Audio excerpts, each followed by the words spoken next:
La Serge Caté.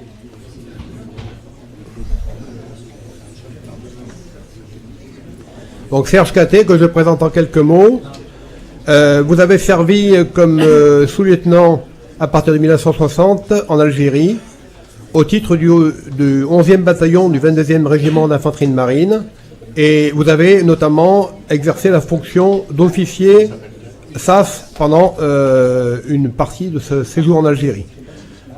Vous êtes agrégé de l'université en géographie, professeur au lycée Berthollet d'Annecy de 64 à 94 et à la retraite depuis cette date. Vous avez participé notamment, vous animez la commission civisme et mémoire au sein de l'Union départementale des combattants de Haute-Savoie.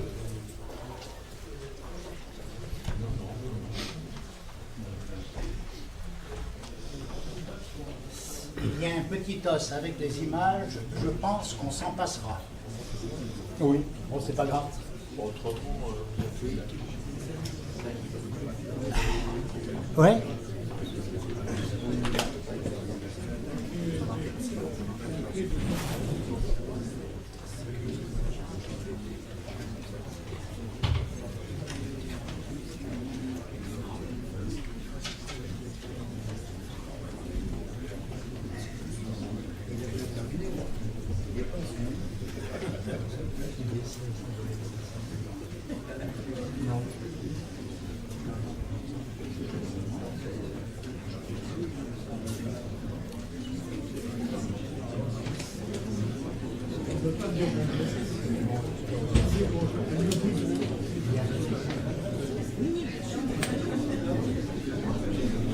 C'est pas celle-là, ok.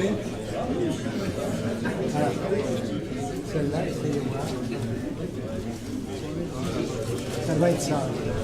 Voilà. Voilà. Bon. Pour faire avancer. Très bien. Bien. Alors de la concision, parce qu'on a encore un dernier intervenant après vous. Oui. Alors, novembre 1954, l'Algérie entre en rébellion. Le mouvement insurrectionnel est dirigé par le FLN et son bras armé, la LN. Très rapidement, un constat s'impose.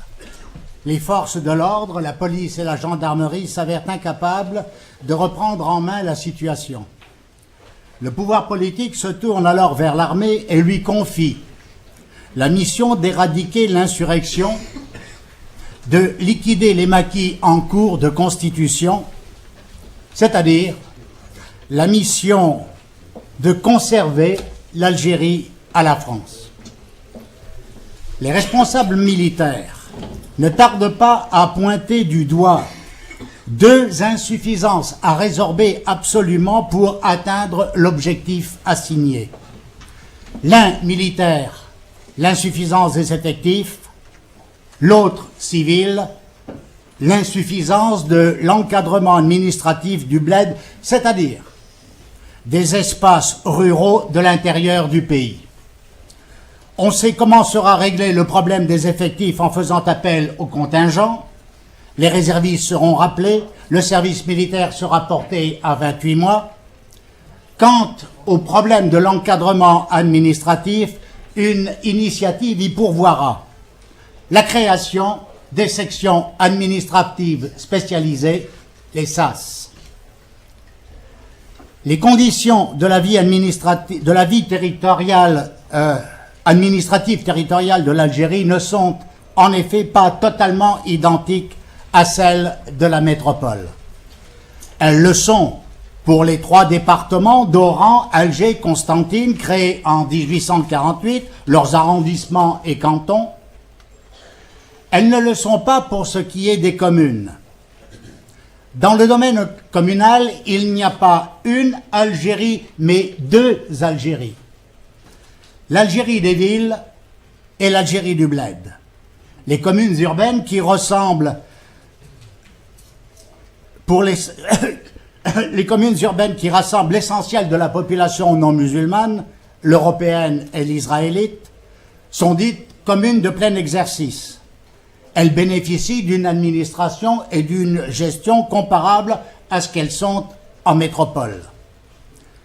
Telle n'est pas la situation des communes du Bled, dont la population est quasi exclusivement musulmane, arabe ou kabyle. Portant le nom de communes mixtes, elles sont administrées selon des modalités définies en 1875. Elles auraient dû être supprimées en 1947, mais leur existence avait été maintenue. À la veille de l'insurrection, on en compte 88. Elles couvrent près de 200 000 km². Est-ce que j'appuie? À droite, bon. Excusez-moi. Voilà.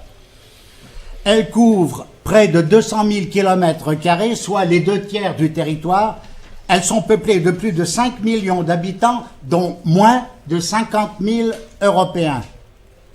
Leur gestion souffre de nombreuses tares et difficultés. Les populations sont dispersées sur de vastes surfaces et fractionnées en douars isolés, toujours très marqués par la permanence des structures et des mentalités tribales. Nomadisme ou semi-nomadisme sont toujours d'actualité, notamment dans les régions méridionales. L'appartenance et l'exercice du pouvoir de gestion y relèvent non de l'élection, mais des principes de la désignation et de la tradition. Point de maire ni de conseil municipal, mais un administrateur, nommé par Paris et secondé par des caïds qui, de chefs traditionnels, sont devenus fonctionnaires locaux en charge principalement de la fiscalité et des affaires sociales. Ce système a généré une plaie qui s'est incrustée, la corruption. L'insurrection a eu pour conséquence d'en développer une autre, l'éloignement, pour ne pas dire l'absence du pouvoir. En effet, pour des raisons de sécurité, administrateurs et caïds se sont repliés vers les centres urbains proches, abandonnant ainsi un peu plus les populations à leur sort.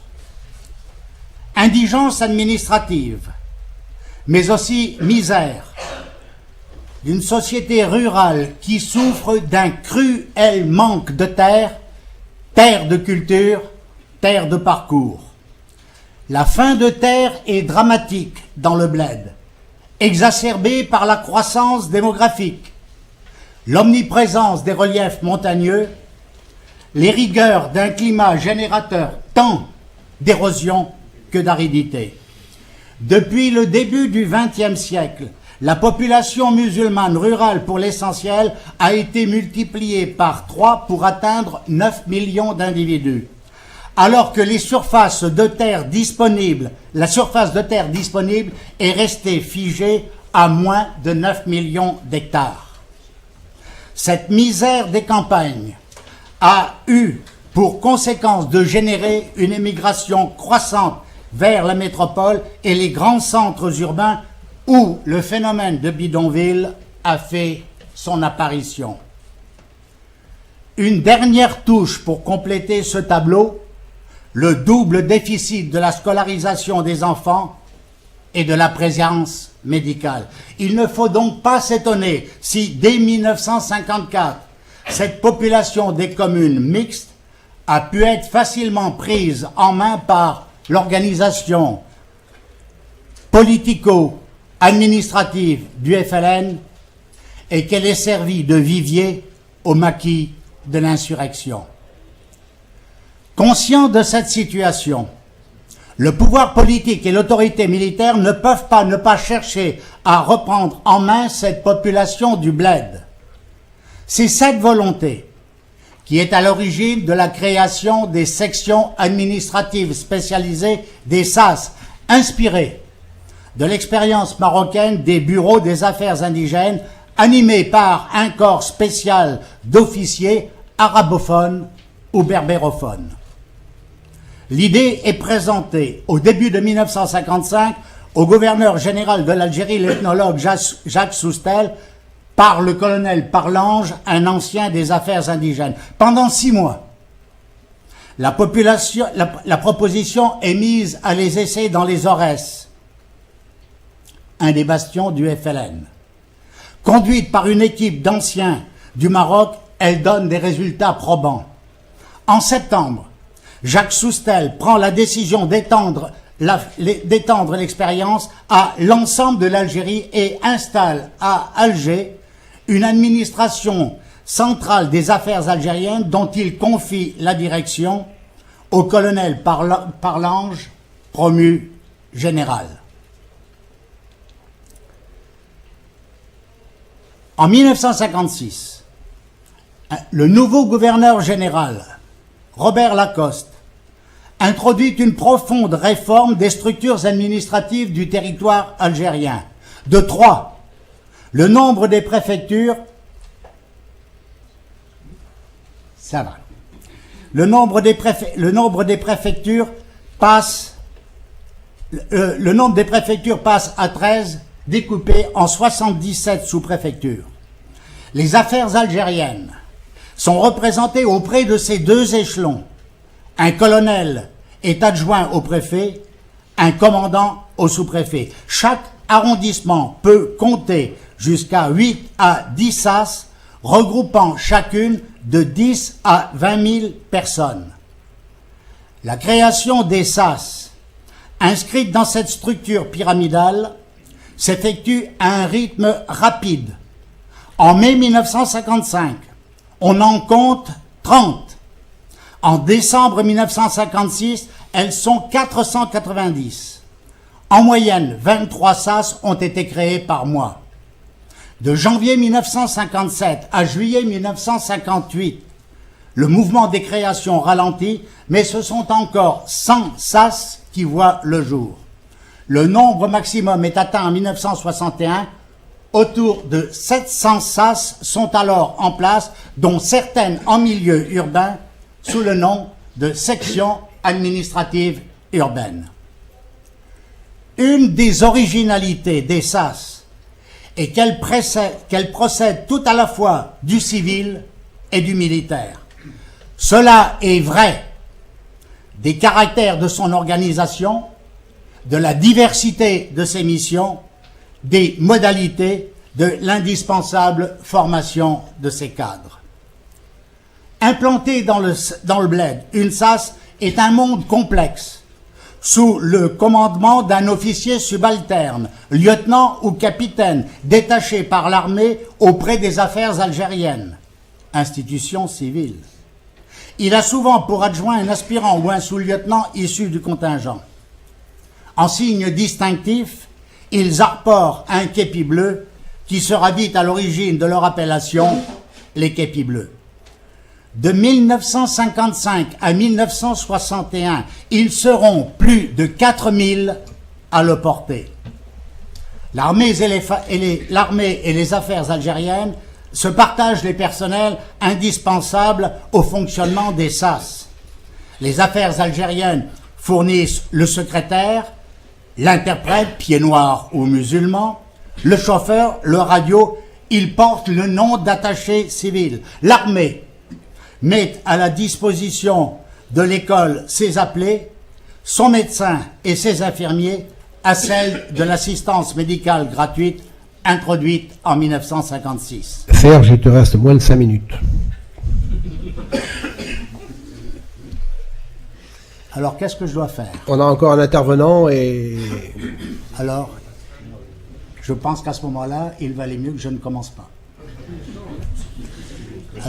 Alors dans ces conditions, je termine. Voilà.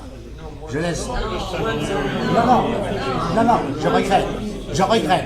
En 5 minutes, je n'ai pas le temps de terminer mon propos. Il avait été prévu pour durer exactement 20 minutes. Oui, bien, continue. Non, mais je ne veux pas prendre la place de quelqu'un d'autre. Non, ça n'a aucune importance. Hein? C'est tout. Allez.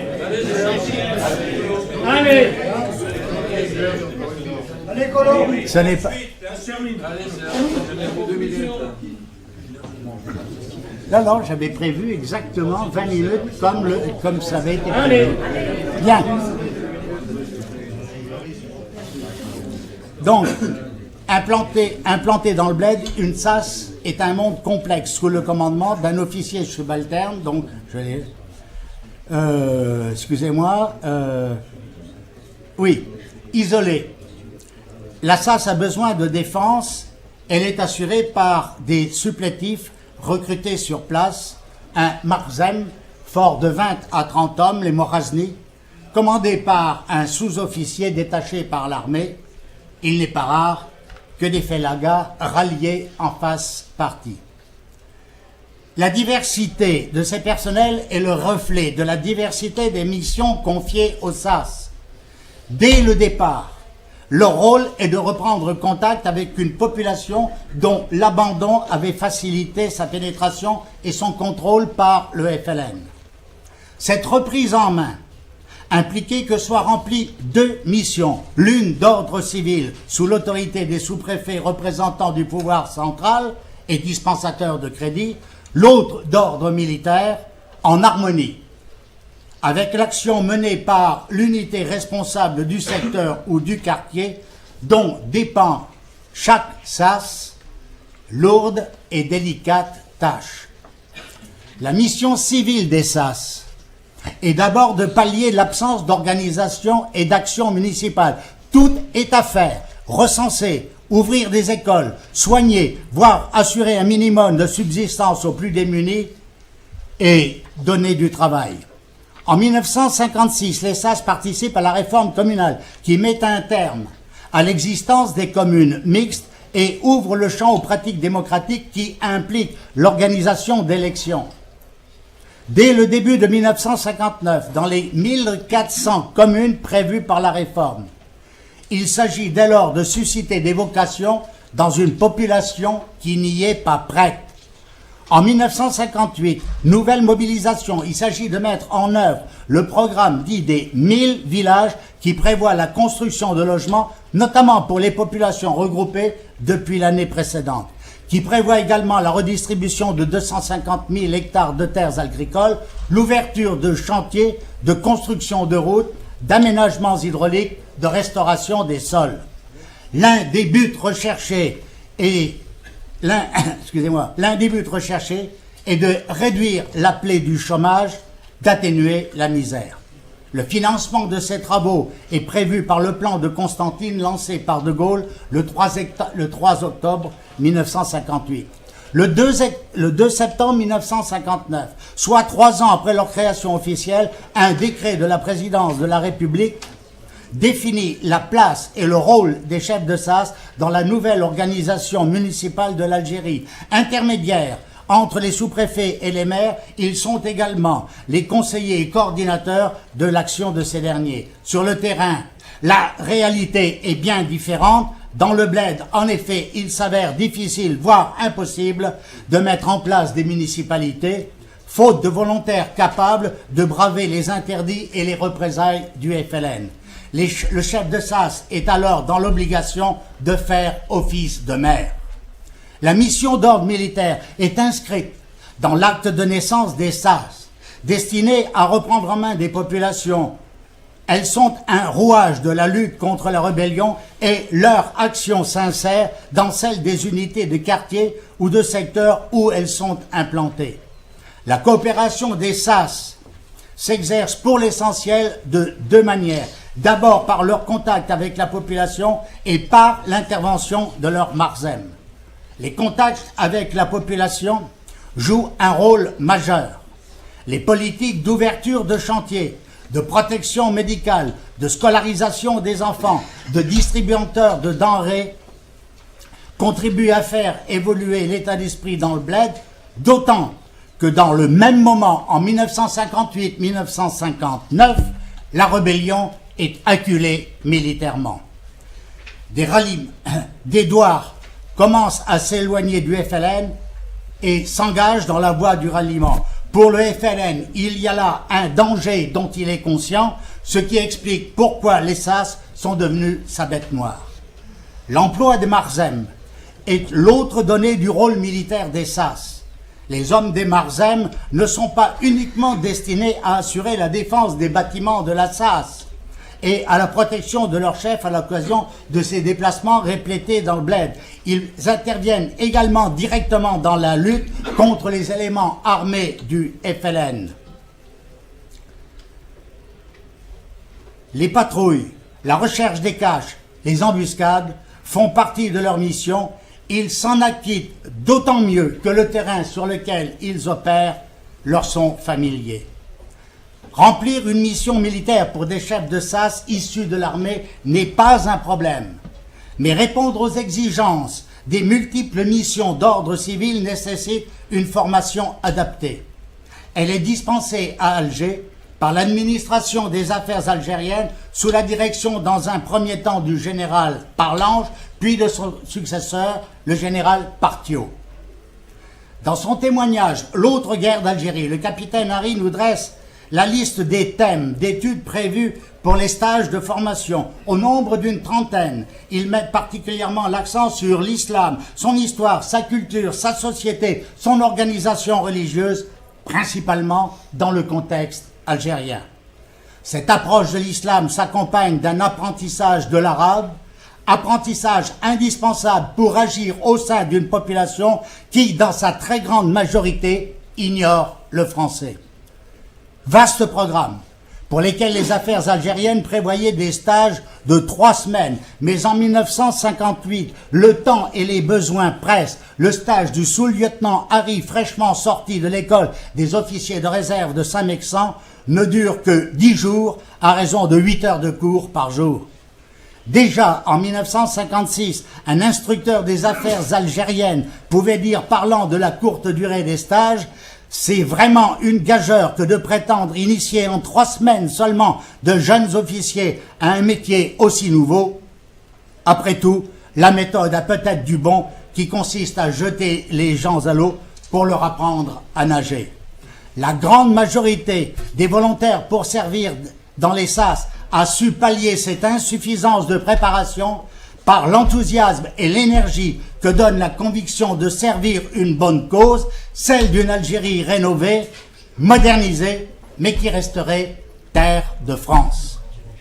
2 mots suffisent à résumer le bilan des SAS, action et amertume.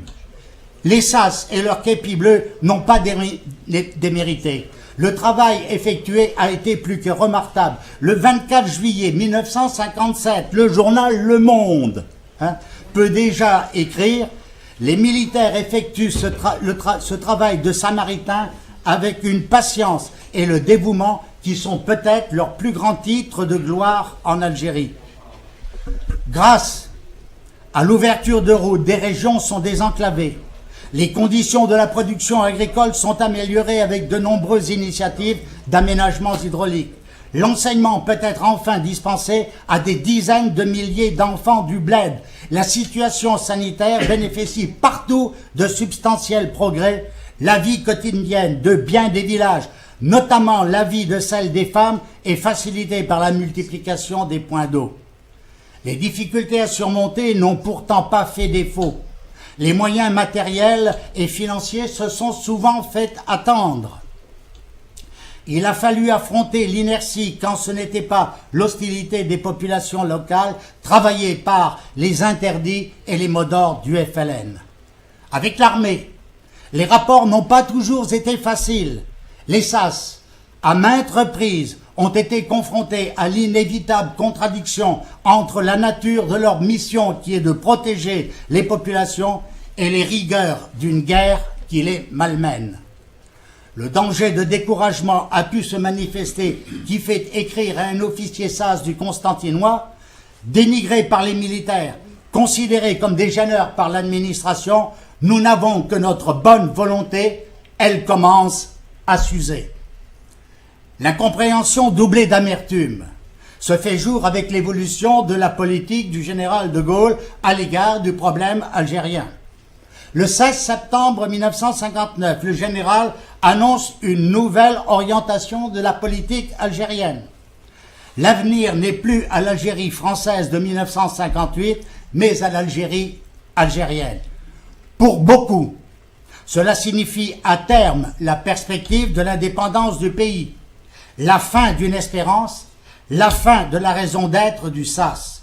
Sur le terrain, ce changement de politique se traduit rapidement par la disparition d'un nombre croissant de SAS. Le département de Tlemcen en Oranie est un bon exemple qui, en 1961, voit l'effectif de ces SAS passer de 35 à 20.